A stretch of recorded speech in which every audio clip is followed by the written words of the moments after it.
এখন বাঁহৰ সজা মুখত পিন্ধিব পৰা জোখৰ আৰু এই সজাটোৰ ওপৰতে দ্বিতীয় পৰ্যায়টো আহিল যে কটন কাপোৰ কুমাৰ মাটি মিহলাই যিটো কলতেকেলি বনায় সেই সজাটোৰ ওপৰত ঢাকি দিয়া হ'ল এখন এখনকৈ মোহাই দিয়া হ'ল লাগি ধৰিলে আৰু 3 নম্বৰ আহিল তাৰ ওপৰত আমাৰ ৰূপ চেহেৰা আমি কোনটো চৰিত্ৰ ভাৱনাখনে নিজৰ মুখে প্ৰকাশ কৰিব নোৱাৰা চৰিত্ৰ আছে যিটো চৰিত্ৰ আছে ইয়াৰ ওপৰত হ'ব যেনে গৰুদ্ৰ হ'ব হনুমান হ'ব ৰাক্ষস হ'ব জন্তু সকলো হ'ব ইয়াৰ ওপৰতে সেই গোবৰ আৰু কম পৰিমাণৰ কুমাৰ মাটি মিহলালে চেহেৰা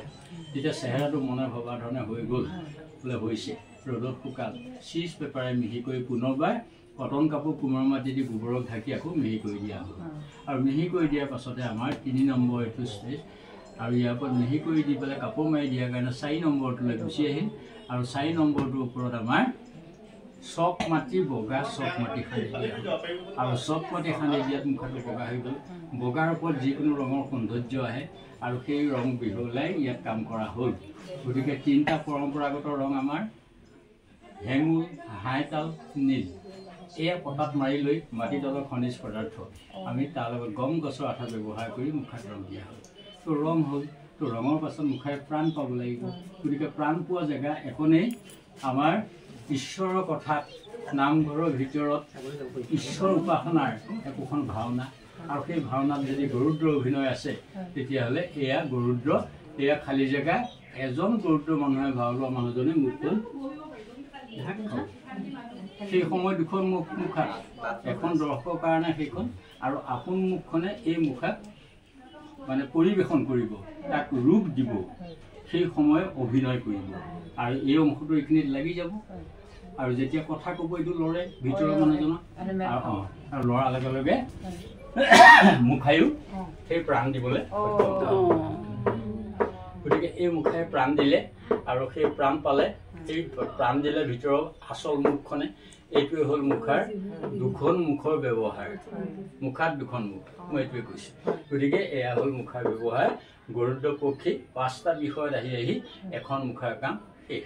গতিকে আমাৰ আগত আহিছে এটা ৰাসযাত্ৰা উৎসৱ বহু মুখাৰ ৰাসত ব্যৱহাৰ হয় দুষ্ট দৈত্য অসুৰবিলাক শ্ৰীকৃষ্ণ শৈশৱ কালৰ পৰাই কৃষ্ণৰ হাতত নিধন হৈছিলে শান্তি প্ৰতিষ্ঠা প্ৰথম অসুৰৰ মুখ ৰাক্ষসিনীৰ নাম পুতনা মহিলা পোচাক পিন্ধিলে আৰু মুখা পিন্ধিলে আৰু পুতনাই সংলাপ দিলে আৰু সেইদৰে সেই ভাৱ পুতনাই প্ৰদৰ্শন কৰিছিল গতিকে এয়া হ'ল পুতনাৰ চৰিত্ৰ ঠিক সেইধৰণে আমাৰ ৰামায়ণ কাহিনীটো বহুত চৰিত্ৰ আমাক লাগে যিহেতু বিশেষ চৰিত্ৰ জটাই যিটো কাম সৰ্বসাধাৰণতে এটা জটিল কাম কৰিবলৈ গৈছিল নাৰী উদ্ধাৰ গতিকে ৰাৱণৰ হাতৰ পৰা নাৰী উদ্ধাৰ কৰিবলৈ যোৱা জটাই সীতাক আৰু এয়া হ'ল জটাই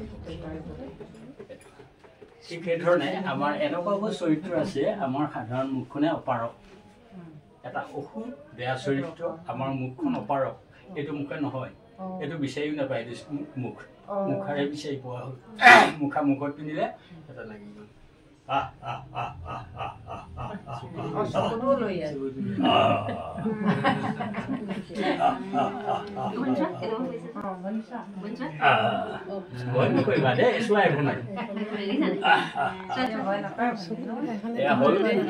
ৰাসত ওলোৱা এটা চৰিত্ৰ কংসৰ অনুচৰ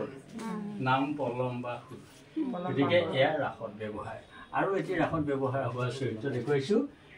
জন্তু এইবিলাকো যে মুখা হয় সেইকাৰণে দেখাইছোঁ গতিকে জন্তু দিছে কমলাজনৰ দিছে ধেনুকাসুৰ তোমাক দিছে তুমি লোৱা ভালটো মানুহৰ মুখখন ধেনুকাসুৰ হোৱা নাই সেই মুখখন ঢাকি ঘোঁৰা বা গাধ চেহেৰা এটা অসুৰ সেইটো শাস্ত্ৰমত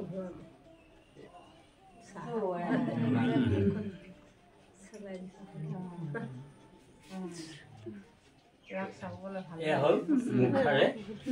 পিন্ধি লৈ অভিনয় ৰাসত গতিকে এনেকৈ মুখা যথেষ্ট আগবাঢ়িছে আমি 2000 চনত মনলৈ আহিল যে মুখা বনাই থাকোঁ হয় মুখা কম ব্যৱহাৰ হৈছে সমূলঞ্চে মুখা ব্যৱহাৰ কৰি আমি এখন নাটক কৰিব পাৰোঁ আৰু সেই মনটো আহিল আৰু সেই কৃষ্ণলীলা কাহিনী বা ৰামলীলা কাহিনী এখন নাটক নাম দিলোঁ মুখা ভাওনা তাত কোনো মুখৰ ৰং দিব নালাগে যদি নাৰী চৰিত্ৰ মুখা কৃষ্ণ মুখা ৰাম মুখা এইবিলাকতো মুখাই হ'ব সেইকাৰণে নাম দিয়া হ'ল মুখা ভাওনা আৰু সেই মুখা ভাওনাত মোহিনী চৰিত্ৰ সূৰ্পনখা ৰামৰ ওচৰলৈ যোৱা